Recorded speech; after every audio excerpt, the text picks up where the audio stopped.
Jujutsu Kaisen Phantom Parade is a mobile action RPG developed by Thumbs Up Inc. and published by Toho Games in Japan, but will be published by Bilibili for the global adaptation. The game was originally set to come out in early December of 2024, but will instead now release on November 7th of the same year, so in approximately 2 weeks from the time this video is uploaded. Phantom Parade was actually announced back in 2021 and was said to be the first official Jujutsu Kaisen game to release in 2022, but it got delayed twice and ended up coming out exclusively for Japanese audiences late 2023. Unlike Jujutsu Kaisen Cursed Class, which is another horrible release by Bandai Namco to be fair, horrible game at the full AAA title price as well, which is ridiculous, but Phantom Parade is a gacha game and will be available for iOS and Android devices through the respective app stores for free. Even though the game has an official PC client for its Japanese version, it won't be available for the launch of the global version.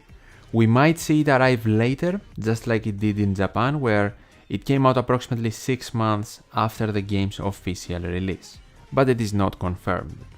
A lot of JJK fans have voiced concerns about the game coming out for global audiences after the conclusion of the manga series, and that might also be one of the reasons it is coming out a month earlier than initially planned, but the anime is still ongoing, awaiting its 3rd season after the events of Shibuya. Nonetheless, over 6 million players have already pre-registered for the game either through the official website or through their App Store service. Bilibili seem pretty confident about the game, since they set the pre-registration goal at 10 million, including some awesome rewards as well. The release happening a month earlier might make the pre-registration numbers lower, but the company might end up delivering the rewards either way, which would be an awesome way to kick off the global servers. If you haven't yet and you feel like the game is interesting after watching this video, I will leave the link for their website in the description so you can pre-register.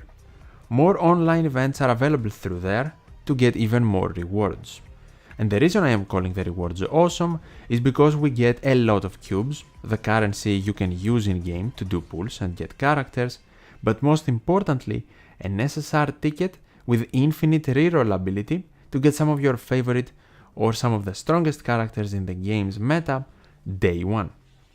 I really actually hope the company gives out all of the rewards for the support of the game, because I doubt 10 million pre-registrations can be reached at this point with the release being so close. An early gacha event is also available right now through the website, so if you are excited about the game and you want to get ahead early, it can definitely help out. The game will follow the main source material in its story mode and have the known and loved JJK characters available like Gojo, Yuji, Megumi and more, while being voiced from different character perspectives as well.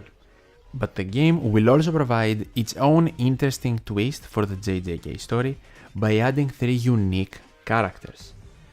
From the Fukuoka branch of Tokyo Jujutsu High, the 2 first years, Saki and Kaito, but also the principal, Kensuke. These characters will not only be introduced in the game's new storylines, but also have pullable units to use in-game. A very important question though is, how is the gameplay? It is turn-based, with each character unit having a specific class and type, 3 abilities or cursed techniques, some passive abilities, and 1 ultimate. Types can have advantages over others or disadvantages with lower resistances, which alongside the unique character abilities provides more team building synergy depth depending on the stage you want to clear. The characters have an HP bar and their cursed energy meter, which is used to unleash stronger skills. Memories will also be pullable and pretty important the more you progress into the game. They are specific moments from the story, indicated as a film moment, and they can work as supports or enhancements to your characters, providing unique buffs or extra stats. You can also power up your favorite characters by collecting in-game resources, either from different event rewards, login rewards, and such, to increase the character's level, grade and more in order to improve their performance in missions. Characters and memories as well have 3 rarities, R, SR and SSR being the most lucrative one, pretty standard stuff here. As far as gacha system goes, if nothing changes for global, we don't really have anything out of the ordinary.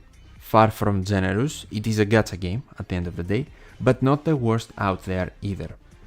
A PT system is in place where you are guaranteed an SR every 10 pulls, and I think an SSR around 250 pulls, if I am not mistaken. A common mistake a lot of players make with newly released gacha games is they assume that the gem, cube or generally currency income to do multis and get characters stays the same as it is on launch. That's not the case.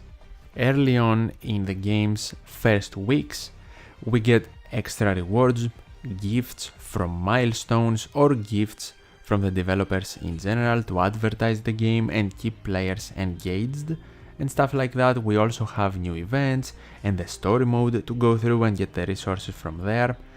So it is only logical that later on in the game's cycle, the cube accumulation specifically in this case will go down a bit.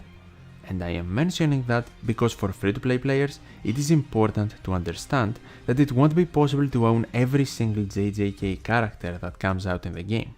But the fact that we already have the Japanese version as a guide on what to expect next will make things a lot easier to save your resources and cubes for upcoming releases in order to pull for the strongest or just your favorite characters. I have to also mention that Phantom Parade is pretty successful in Japan, especially early on. It was extremely successful. It made 11 million in its first month, more than double that in the second month with some big releases, then back to 11 million, and after that it fluctuates depending on the characters that release each month. But even let's say approximately 2 million per month is still better than some of the gacha games in the current market globally, and we also have to take into consideration that the PC revenue is not included. A lot of players transitioned to the PC client after it came out mid-2024, and the revenue is not counted here, so we can definitely assume that the game is doing very decent numbers in Japan. I doubt the game will be as successful with the global version. That is the case for like 99% of gacha games either way, but Jujutsu Kaisen is very popular in the global side of things, not only Japan, so I think the game will do good and hopefully we can also get a PC version for the global adaptation. All in all, I think Phantom Parade has some very cool visuals and art and some interesting team building aspects to it with our beloved Jujutsu Kaisen characters, and I will be for sure giving it a shot. What about you? Let me know in the comments down below and subscribe for more Phantom Parade videos before and of course after its release. And as always, thank you so much for watching, take care, and I'll see you in the next one.